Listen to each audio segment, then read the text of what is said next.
Welcome, everyone. My name is Sue Sillick. I'm the research manager at the Montana Department of Transportation. Welcome to this webinar on traffic safety culture, a primer for traffic safety practitioners.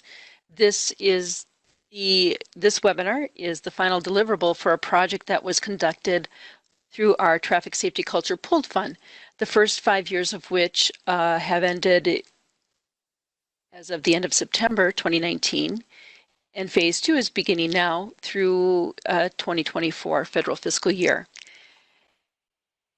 We are going to have two folks from the Center for Health and Safety Culture speaking today. Kelly will talk about WebEx, and then Dr. Nick Ward will present the webinar. Please remember that throughout the webinar, if you have questions, type them into your questions box, and we'll handle questions at the end of the presentation. Kelly. Thanks, Sue. So again, thanks everybody for joining the Traffic Safety Culture and its relationship to Vision Zero webinar today. My name is Kelly Hall, and I'm a research associate at the Center for Health and Safety Culture. And before we get into the content of the webinar, I thought we'd start with just a few housekeeping items. So first things first, to be able to hear the presenter, you'll need to join the audio connection. To do this, you can select the phone icon at the bottom of your screen and connect either through your phone or online or through your computer. And if for any reason during the webinar you lose connection with the audio, you can always find that phone icon, click on it, and it'll allow you to reconnect. The webinar today is being recorded. We will have it available on our website and on our YouTube channel in the next few days, so if you want to watch it again or if you want to share it with anybody else, it'll be available to you soon.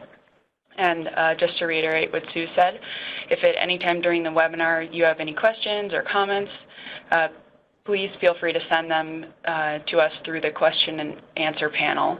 I'll be keeping an eye out for the technical questions, and I'll respond to them right away. And the panelists or the presenter will respond to content-related questions at the end of the webinar. All right, so now that that's out of the way, I'm happy to introduce Nick Ward, who is Director for the Center for Health and Safety Culture. Hello, everybody. Thank you for joining us today. Today I'll be talking about the primer that we produced as part of the Pool Fund project. The Pool Fund project is focusing on traffic safety culture, looking at different ways traffic safety culture can help us reach our vision of zero traffic fatalities and serious injuries. This particular project had the goal of producing a primer that would include the relevant information that practitioners working with traffic safety may need to know, to understand, and use traffic safety culture as a way of reaching their traffic safety goals. The overall project had a number of deliverables. The actual primer itself, which is essentially a report that contains definitions and strategies for using traffic safety culture. There's also this PowerPoint presentation that I'll be showing you, which allows safety practitioners to give this same presentation to other stakeholders and communities. And this is being recorded so that practitioners wishing to use this particular PowerPoint presentation, which is available from the project website, will have some idea about the content they can use while they're talking through the presentation. There's also a poster available through this project which summarizes the content of the primer. And finally, there is an animated video which discusses the importance of traffic safety culture and also highlights the role that the primer may have in people's roles as practitioners in traffic safety. So having set that as background, I'll now begin walking through the PowerPoint presentation for this project, which introduces the concept of traffic safety culture and how it can be used within our traffic safety organizations to reach our goals of vision of zero traffic fatalities and serious injuries. So the starting point is to understand why we're talking about traffic safety culture and what is the vision for how traffic safety culture can help us. And here we have a quote from Federal Highway Administration that talks about the goal of reaching zero deaths on our roadways, and that this ambitious goal will need a fundamental shift in our culture not only within the organizations responsible for traffic safety, but also our road user communities. And essentially the ultimate aspect of this shift in culture is that as a community and organizations, we no longer find fatalities acceptable on the road, and we recognize that they are in fact preventable, and will invest the effort to make them preventable so we can reach our goal.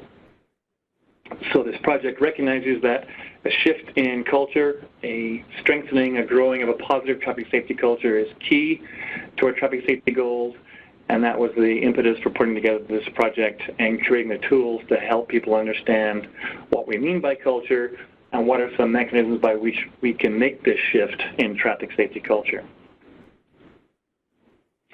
As some background, I think we can all agree that traffic safety is important to us all in the work we do and in the organizations we work for and the communities that we live in. Because of its importance, we accept that a target of 0 is the only acceptable target to set, ambitious as it may be. It accepts that traffic safety is our priority and reaching 0 is our goal. We need to recognize that we cannot reach this ambitious target of 0 just by using our traditional strategies. Those strategies have been effective in the past, and we've made great strides using our traditional strategies. But we need to think of new ways of doing this, and one of those new ways is to create a traffic safety culture that encourages safe road user behavior and effective partnerships amongst stakeholders so that we can collectively work together to achieve this vision. Focusing a bit more on traffic safety itself and what we know about traffic safety performance. We know from various reports, including this one from the Insurance Institute for Highway Safety, that there's been an observed increase in traffic fatalities between 2014 and 2016. That has motivated a lot of attention to traffic safety as a public health issue and motivated interest in new approaches to help address this problem. The Vision Zero for zero traffic fatalities has a timeline around 2050, but we know already from estimates that by 2045 we'll still have 33,000 fatalities based on current trends over time. So this suggests that to get to the target of 0 out in the future, we need to make some significant reductions to reach our target of 0. And to make these significant reductions, we need to explore, as I said, not only what we do traditionally for traffic safety, but also consider, explore, and try new and innovative strategies to help us get down to 0 by our target date.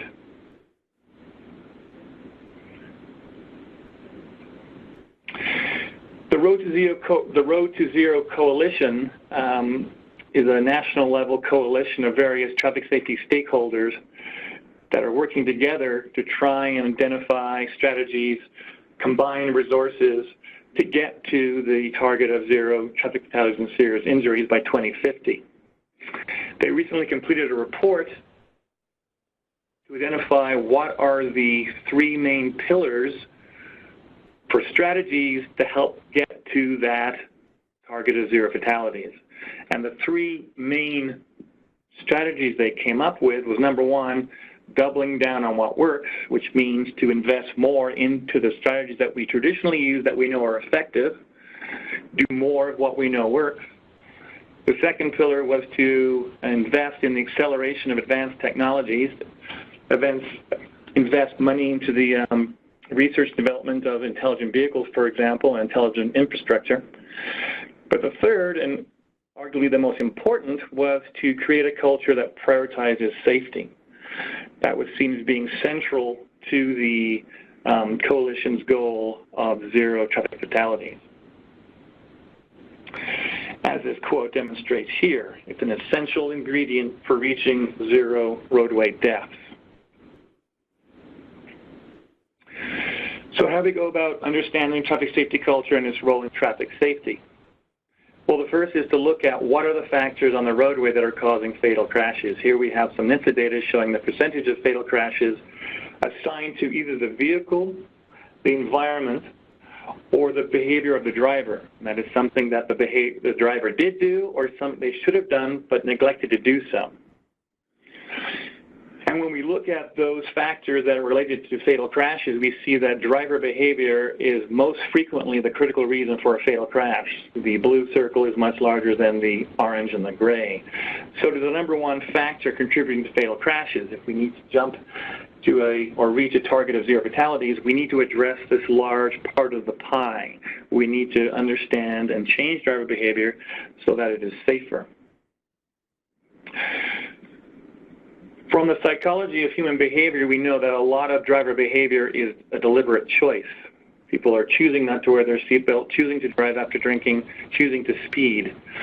And traffic safety culture really focuses on this aspect of deliberate choice, trying to understand how culture influences the decision to engage in risky behavior or to engage in behavior that's protective, that helps protect us from risk.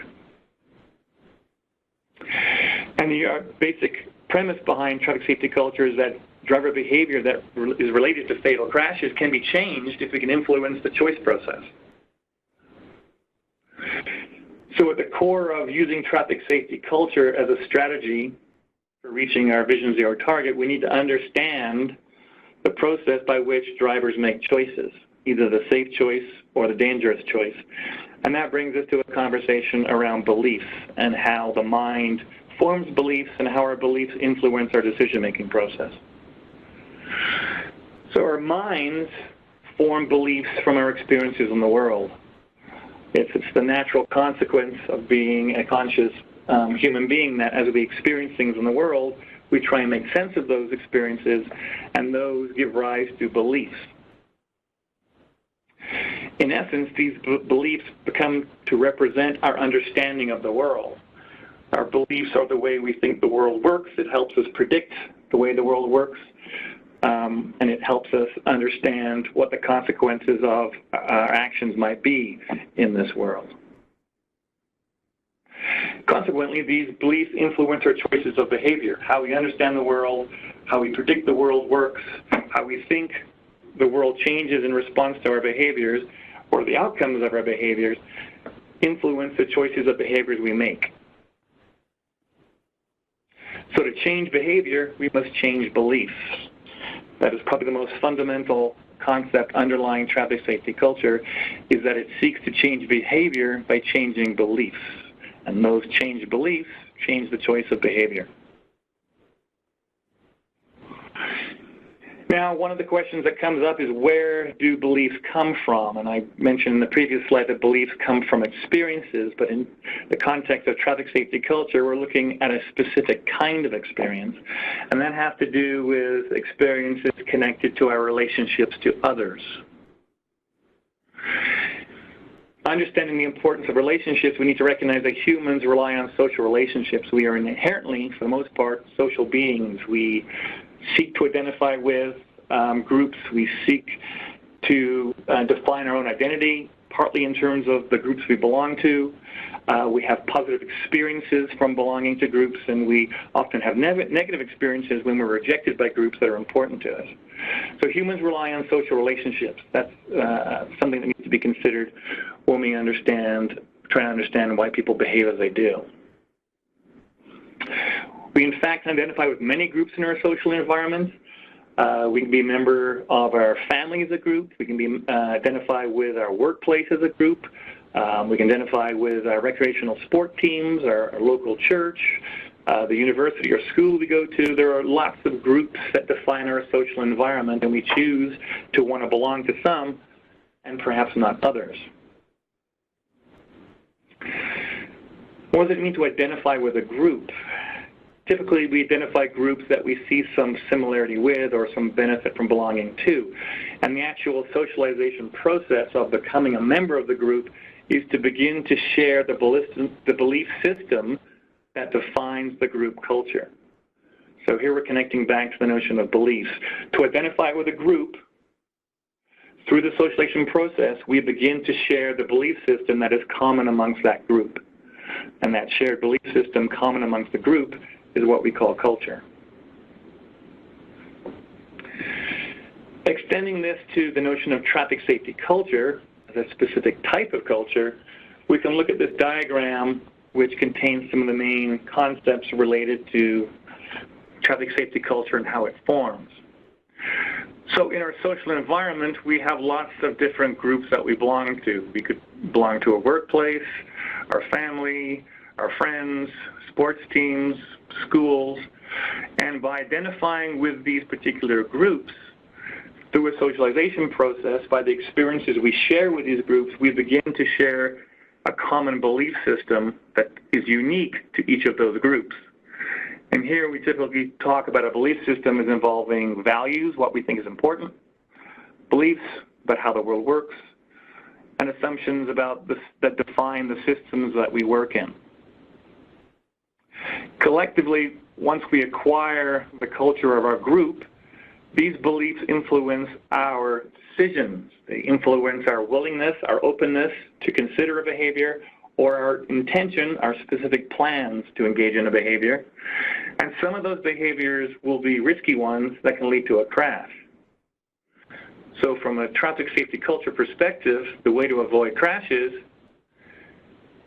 is to change the behaviors that cause those crashes, which require changing the decision to engage in those behaviors in the first place, which may require adjusting the belief system in the culture. And this leads us to a definition we can use for traffic safety culture as the shared belief system of a group of people that influence road user behaviors and stakeholder actions that impact traffic safety. It's important if we're going to collaborate together to move forward with traffic safety culture as an approach to traffic safety in an effective and consistent way, that we can agree on some common language and common definitions such as this one here.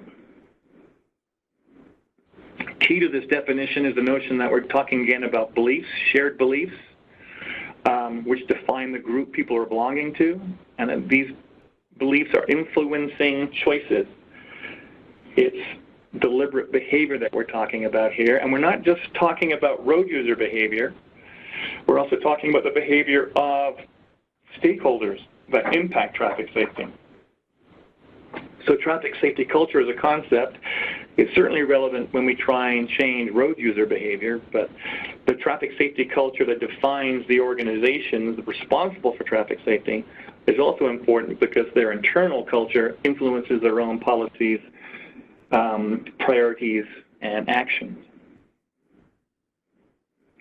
Starting first with road users, we define road users as all participants within the roadway system, not just vehicles, but also pedestrians, bicyclists, etc.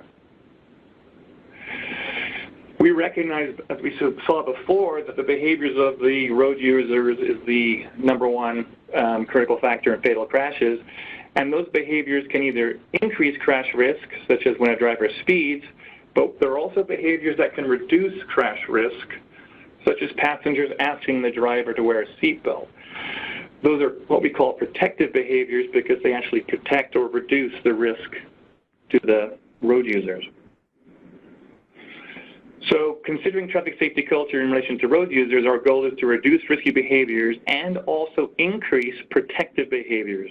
We're not just focusing on reducing risky behaviors, we're also trying to increase those behaviors that protect road users and seeing what role traffic safety culture has in both those aspects. Now, when we consider stakeholders, we need to think again about the social environment and recognize that in our social environment, there are many stakeholders that have a vested interest in road user traffic safety. Obviously, the families and workplaces would have vested interest in the safety of their family members and workers, but there are also other stakeholders at the community, state, and national level that have responsibility and a vested interest in the safety of the community, state, and national population. So there are many traffic safety stakeholders within our social environment. Some of them are the traditional ones we think about, like a state DOT. Some are the maybe non-traditional ones that we don't normally think about, such as a school or a workplace.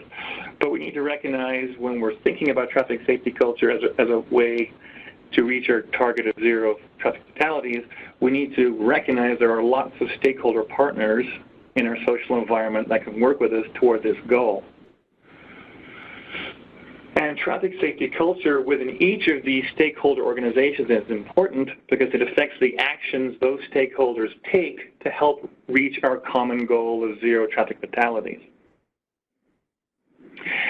And indeed, connecting stakeholders and road users together, the actions that stakeholders take together collectively as an entire partnership can actually change road user beliefs and culture. So one of the things stakeholders can do as a group is to take action that actually will seek to change the traffic safety culture of road users. So what are some of the examples of actions that stakeholders can take that can help change road user behavior and road user beliefs? Well, if we first think about what we would notionally call traditional traffic safety stakeholders, we have legislators that can create effective traffic laws. We have driver ed programs that can allocate resources to traffic safety programs, or state DOTs that can allocate resources to traffic safety programs. We have the EMS side of the equation, where there's attempts amongst EMS to improve response times. And these traditional stakeholders can also look for new partners to include in efforts to promote traffic safety. So one of the things, the actions that stakeholders can do is to look outside their silo and see what other stakeholders in the social environment of their community would be valuable to partner with to work together collectively. There's also some non-traditional stakeholder groups that can also take actions to change behavior and road user beliefs. For example, families can agree on rules about everyone in the family wearing a seatbelt. Schools can promote best practices in driver education and put resources toward having the best, most effective driver ed programs possible. And workplaces can take on strategies within the workplace itself to reduce 0 or to achieve 0 fatalities and incidents within vehicles at work, but also extend those efforts so that when their employees leave the workplace, they're also engaged in safer actions in their non-work lives.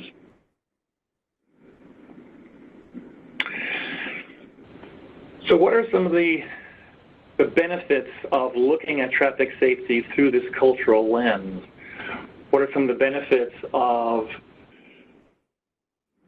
taking the logic that in order to reduce crashes, we need to identify the behaviors responsible for those crashes and then change the decisions to engage in those behaviors by understanding and changing the underlying beliefs involved in those decisions? What are some of the advantages, or what's unique or different about this approach than the traditional approaches we may engage in, such as re-engineering the road or making vehicles safer or engaging in more traditional enforcement? The traffic safety approach is different in a number of important ways that help us be more effective in achieving our Vision Zero target. It's not something you do instead of your traditional strategies. It's something you do in addition to help you be more effective in reaching your goal by bringing a new perspective and a new set of tools to address the traffic safety problems. I'll talk about each of these in a minute a bit more, but aside from looking at reducing risky behavior, the traffic safety culture approach also tries to grow protective behaviors, the ones that make us safer. In terms of proactive behavior, traffic safety culture is not just trying to make individuals safer, they're also trying to encourage a culture where people try to make each other safer. And traffic safety culture recognizes a need for partnership among stakeholders and tries to create a culture that fosters that kind of partnership. Let's revisit each of those three again briefly, because they're important to understand why there's a value in adopting and exploring the traffic safety culture approach. The first is we do recognize a need to reduce risky behaviors, but it is also important in order to reach our goal that we try and grow beliefs that increase the protective behaviors we want, like wearing a seatbelt. we're not just focusing on beliefs that reduce risky behaviors. To get to zero, we need to reduce the risk and grow the safe. Both need to happen together.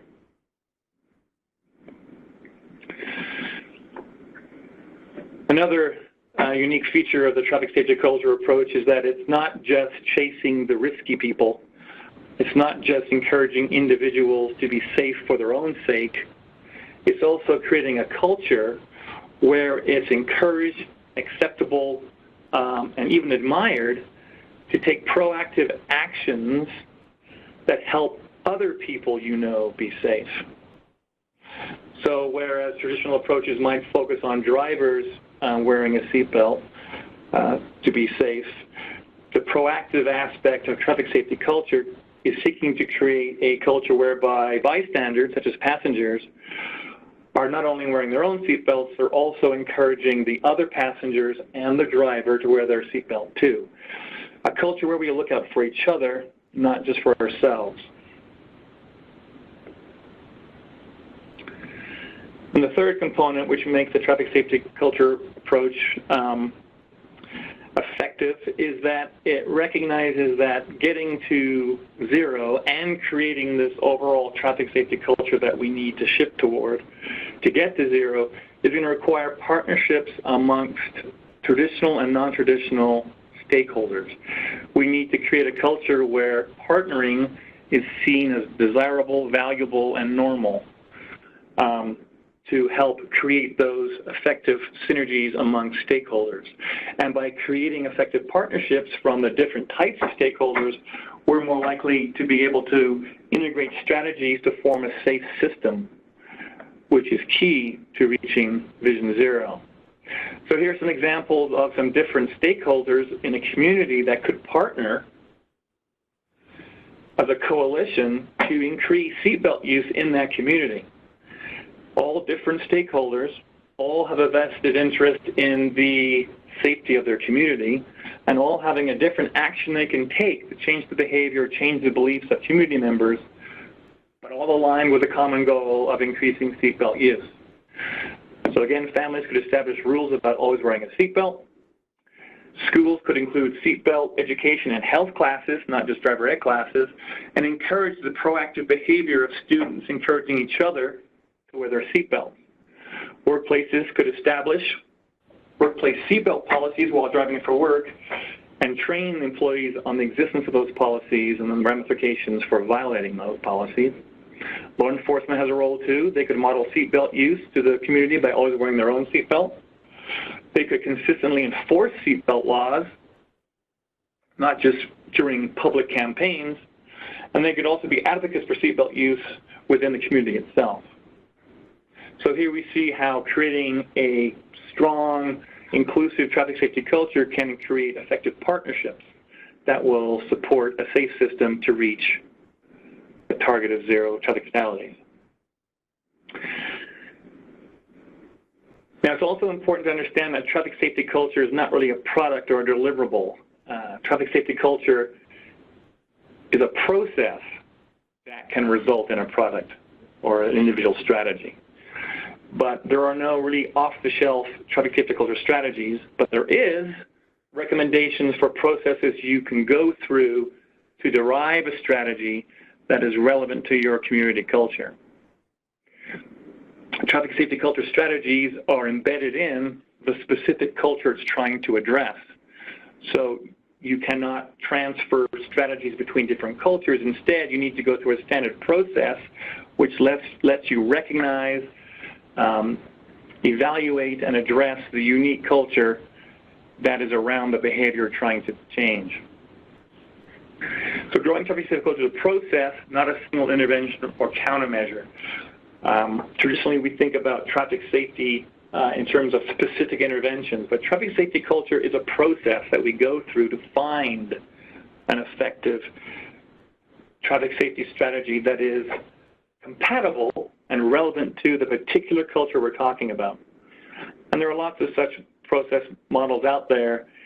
Here's one that we use at our center, which has a number of steps. starting with planning for the change in behavior, assessing the culture as it stands now, prioritizing what parts of the culture we need to grow or transform, picking strategies that could achieve those goals, pilot testing to make sure that they have some promise, implement them full scale, often across partners, partnerships with different stakeholders, evaluating how those were successful or not, and considering how we may want to revise those and repeat the cycle again. It's an ongoing process to optimize our traffic safety culture strategies, to improve our partnerships, and keep moving toward our ultimate goal. So just describe this as generalized steps that one can use to achieve the goal of a effective culture-based strategy which is consistent with the local culture that's driving the behavior of concern. So what are some next steps that you as practitioners can take to be ready to look at traffic safety through the lens of traffic safety culture? What are some things you can do to examine and grow your own agency culture to be more ready to embrace and implement traffic safety culture-based strategies, to engage in the process of deriving those particular culture-based strategies?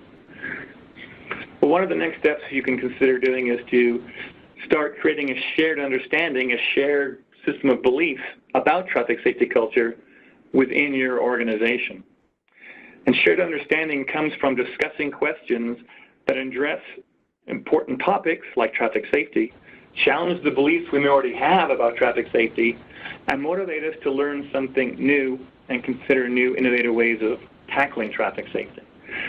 And in this table on the right, you can see some examples of the kinds of questions you could ask internally amongst members of your organization to start creating this shared understanding about traffic safety culture and its role in achieving your organization's traffic safety goals. Questions about the importance of traffic safety. How do traffic crashes and their consequences impact our community? What is our responsibility in reducing those crashes and reducing those consequences? Challenging some beliefs. Gaining greater understanding often involves questioning what we already think we understand. Are we being effective? Is what we're doing now actually making a difference, or do we just think it does?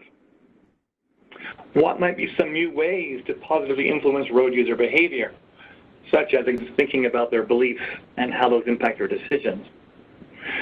Some questions about motivating learning, questions that motivate you to learn something new, to move forward with your knowledge. How do you define traffic safety culture? Do you define it like we do here in this project, or do you have another definition? What makes a good definition of traffic safety culture? How do you know you're accurately perceiving your community's traffic safety culture? Are you really measuring traffic safety culture of your community, of your target group, or are you just thinking you know what it is? Because acting on what you think it is may not be effective if your perceptions are incorrect. Another thing you can do is to examine your own internal culture. What is the culture of your own agency? Without understanding your own culture and creating a positive safety culture, it's going to be harder for you to change the culture of others. So one thing you should do, perhaps, is to think about your own traffic safety culture. Is it the culture you want? Do you need to transform your own culture to a level that you want to be effective with in reaching your goals? And you can ask some questions like this about your internal safety procedures. Is safety of employees the top priority for management? How do employees and management work together to ensure the safest possible conditions? And what's interesting when you ask these questions, they're often questions people don't normally ask or discuss with each other, so even bringing the questions up invites a new way of thinking. But it's sometimes surprising how there's differences of opinion. And recognizing those different opinions is an important recognition and shows that there is some room for improvement in the internal culture. If you're a traffic safety stakeholder group that also has external safety programs for real road users, you can ask questions about those programs too. Does everyone in an organization agree that no one should be killed or seriously injured while using our roadways? Does everyone in an organization recognize that achieving the goal of zero traffic fatalities and serious injuries will require a change in traffic safety culture? Important questions. If we don't have consensus on those two, it's hard to move forward with innovative traffic safety solutions such as those based on traffic safety culture. And the third thing to think about trying to do is, are there opportunities within your organization, within your processes, within your planning, within your resource allocation mechanisms to start adopting traffic safety culture as an approach to traffic safety goals? And I can give a link here as an example from Minnesota. Their strategic highway safety plan intentionally includes traffic safety culture. Moreover, has traffic safety culture as the core concept that is central to the success of changing behavior and improving traffic safety across all their emphasis areas. So finding ways to actually implement traffic safety culture is another way of helping to grow a safety culture in your organization and start to see some of the benefits from that particular approach to reach your traffic safety goals. With that, I'll just say a few words about the rest of the tools available for the primer. What I just went through today was the PowerPoint that's available openly to anyone. It's intended as a tool for practitioners and stakeholders to use this as a presentation tool for other audiences. Hopefully the recording of this particular walkthrough of the PowerPoint will help people identify what they want to say and include when they use this PowerPoint. All these tools are available on the website provided here through the Montana DOT website. On the right is a picture of the cover of the primer, which again is a PDF document laid out in a very approachable, readable format, non-academic language, intended to be a practical tool for practitioners. Some nice graphical methods to emphasize more important parts of the text over others, and to have call-out windows with some key facts that are worth remembering and using as talking points when you discuss the primer with others. This is an image of the poster that's also available on the website, which can be printed off large if you'd like, and put in areas of your organization where people can meet and discuss some of those questions that I suggested as next steps to discuss what traffic safety culture is and how it may be relevant to the work of your agency. That's just to help summarize the primer and provide a focus point for conversation. And then also from the MDT website is the link to the particular video, a short 3-minute and 14-second video which explains the relevance of traffic safety culture to traffic safety and the target of Vision Zero fatalities, and also summarizes the content of the primer and how it could be a useful tool for traffic safety practitioners. So with that, I invite you all to explore the website link, take a look at the tools, see if they can be useful for you. I encourage you to go through the questions of exploring your own agency safety culture and engaging some conversations to try and find a common understanding about what traffic safety culture is, its value and importance to your goals, and what are some of the next steps you could take to get there. Thank you for your time. I'm happy to take some questions before we wrap up. Thank you, Nick. We currently have 2 questions. The first one is, most crashes have more than one contributing factor. So how was it determined that something should be labeled as a critical factor? That is a great question. I would suggest you go to the report that I cite on that slide. They define critical reason through a rational process of identifying that even if there were other factors involved, it was the driver's behavior that was the actual, quote, causal factor. Thank you. We have one additional question at this point. Can you elaborate on what is meant by vehicle and environment when referring to the 3 top contributing factors to crashes? Yes. The behavior is slightly more obvious. That's something that the driver did that was deemed the responsible cause of the crash, or something that the driver didn't do, but if they had, would have avoided the crash. Environment has to do with things like visibility, so fog would fall in that. It also has to do with the consequences of the weather on the surface conditions, so ice or snow, traction kinds of issues. Vehicle had to do with sort of mechanical or electronic failures, so flat tires, broken windscreens, stuff like that. So just another reminder, we don't have any questions right now, but I'll give you another minute or so to type in your questions if you have any. Just a reminder that, as Nick said, that all of the products except for the recording are posted to the website already. The recording and presentation will be posted as well to this project website, and an email will go out to all people who registered for this webinar, notifying them when that is available. Kelly, let me ask you, did you have any hands raised or any other questions that you can see that I cannot see? Nope, I don't have anything else. Okay, since we have time, and I don't know, maybe potentially give folks a little bit more time to enter any questions. Nick, did you want to run the video? That doesn't run very well through a WebEx, so okay. we have not set that up. Okay, sounds good. Thank you. All right, well, I don't have anything else to stall with. What I'll say is if you come up with questions at any time, please send them, depending on if they're content related to Nick or otherwise related to me. I do see we have one additional question now posted, or two additional questions. How is being rolled out to others in the world? I'm not sure if I'm seeing all of, yeah, okay. How is this being rolled out to others in the world? Good question.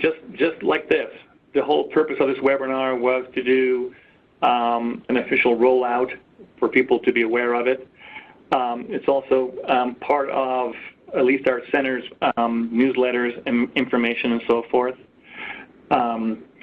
I encourage everyone who's heard this today to roll it forward to people they think would find it of interest and relevant.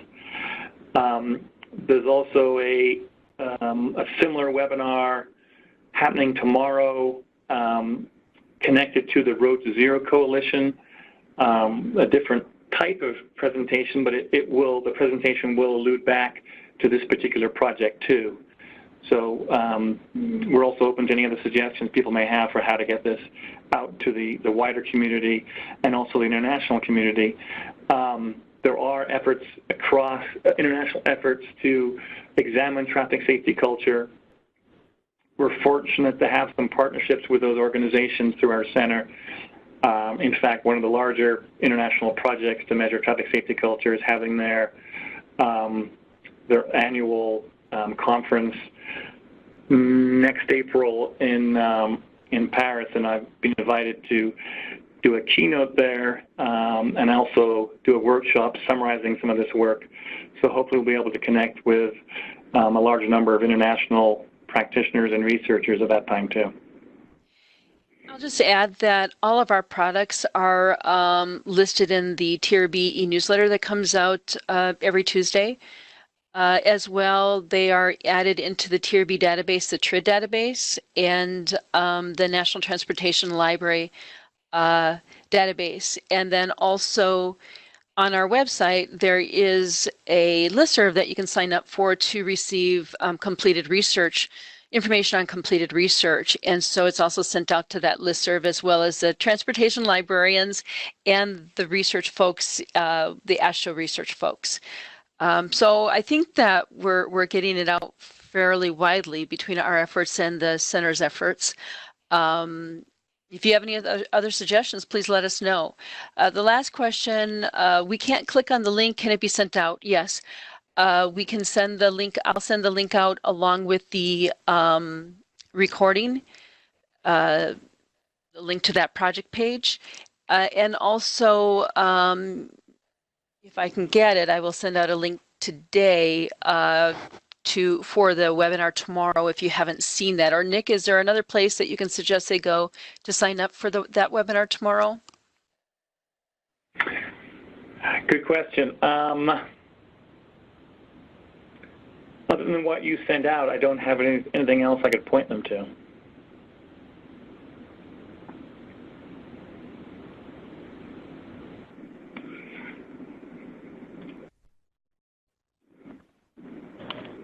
Can you hear me? Yes, sorry. Okay. That was my fault. I'm talking away. I accidentally put myself on mute. So, I think I received an email today on that, and I will search for that and send it out today to the registrants, as long as I can get the registrants list from you guys. And then, as soon as the recording is available, you'll receive another email from me on that. Okay, so now that we've stalled a little bit, I think we may have more questions. Let me just scroll down. Yes, okay. Do you have any successful case studies to provide as models? Case studies or examples?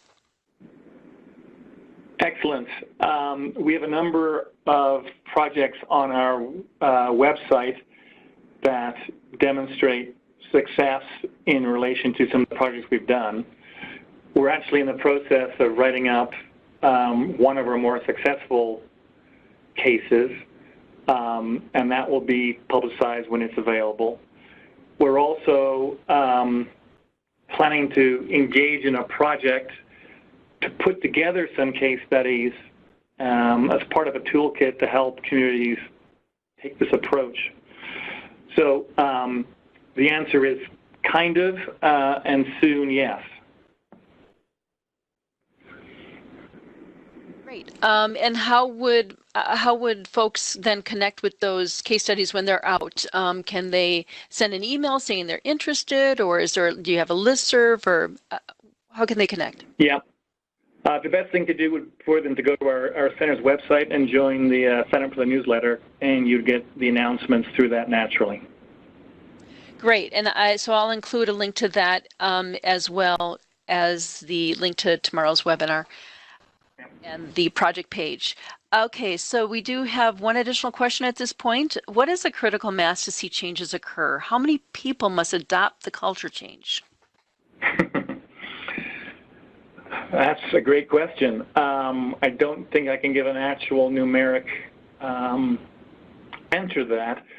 The way we operationalize it is that we tend to try and you need at least more than half, otherwise you don't have sort of the group culture. But we try and shift so that we get at least 75% of the people adopting what we're trying to have them adopt in terms of new belief, and then that begins to help create momentum, which eventually can draw in the remaining ones. But that's an excellent question with not really an answer that's been researched before, but you certainly need to have the majority so that the normal, if you have the majority or more, then that becomes what's normal and defines the group, and that's what people tend to move toward if they want to belong to that group. Thank you. We do have, at this point, I think 3 additional questions. Changing beliefs relies a lot on addressing denial. Denial that a crash will happen to them, so doesn't buckle up. Feel they are capable of driving safely while texting, while impaired, etc. Any suggestions to help change that perception? Great question. We're actually currently conducting a project through this pool fund program exactly on that topic. In the scientific literature, what you're seeing by denial is covered by a larger term called moral disengagement. And that research project is trying to understand the different ways in which people can rethink, reperceive, redefine a situation to give themselves permission to do the dangerous thing. Essentially, what are the different types of denial a person can go through to give them a sense of justification for doing the dangerous thing. And the argument is if we understand the way people do this, we can create messaging and strategies to help prevent them do it, so they're more likely to grasp what is the safe thing to do and to actually engage in the safe thing to do. But that is a key component, you're right, and that's why it's now a major topic in our one of our current research projects. Okay, at this time, we have a couple more questions. We still have time. Do you have any specific resources or insight into high pedestrian fatality rates? I often hear, oh, they are just drunk and the fatality is minimized. Yes, that's another example of moral disengagement, where they're sort of changing the perception of the victim to make it a less serious of a situation. There is a group here at the Western Transportation Institute that focuses on bicyclists and pedestrians that would know more about that. We can point you to those people if you like to know, but we don't have any, our own center itself doesn't have any specific data about fatalities around pedestrians. We've tended to work more with bicyclists as a vulnerable road user group. Okay, and last question I have at this point, how successful have you been in reaching out to law enforcement stakeholders? Great question. Quite successful, actually. We have a lot of attendance by enforcement at our conferences and workshops. They're interested in learning how to do their work in a way that can help change the culture of the communities. We often also work with communities to help enforcement understand how much communities value and desire their enforcement work. And we just completed a survey which is published on the Pool Fund site, basically surveying the culture within enforcement around traffic safety. So we recognize the important role that enforcement has in getting to zero. We're trying to give them tools to be more effective and to help communicate that they may perceive that their efforts aren't always welcome, but in fact, when you don't go by what you perceive a local culture community to be, but you actually measure what the local community culture is, you see that most people are very supportive, and that helps them justify their increased resources to traffic safety efforts in those communities. Thank you, Nick. At this point, I don't have any other questions. There was a comment, and media seems to be an important stakeholder to one of your responses. Kelly, do you have any additional questions that I cannot see? Nope, more questions. Okay.